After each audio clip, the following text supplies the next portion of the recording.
The Plains Indians by Maria and Grace. The Northern Plains Indians lived from the Dakotas to the southern Nebraska. In the Central Plains, Native Americans lived in Oklahoma, which was then known as Indian Territory. In the Southwestern Plains, Indians lived in Kansas through Texas. Many lived in Missouri, but all were mostly nomadic. The Five Civilized Tribes. Near the center of the Great Plains, or present-day Oklahoma, there were the so-called Five Civilized Tribes. These tribes were driven there from the southeast in the 1830s and pursued an agricultural lifestyle, planting corns and beans. They were known for trading economically with the white American settlers and were able to get along with not only one another, but with also the white settlers. Life and culture of the Indians. Many tribes enjoy playing the hoop game, a game similar to darts, but the target is rolling. Additionally, much of the Sioux tribe performed the ceremonial sun dance.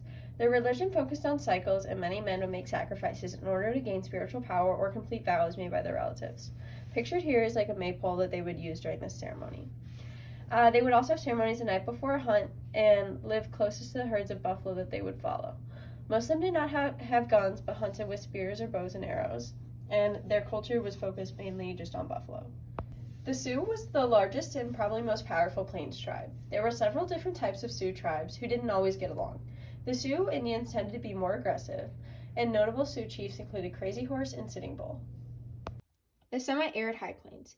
Here, where the average rainfall was less than 20 inches a year, the bison and Native Americans living here were forced to adapt to the environment. Similar to the bison, the Indians were dispersed across the landscape. To minimize their impacts on the environment, the bison would break into smaller groups during the winter and disperse into the river valleys.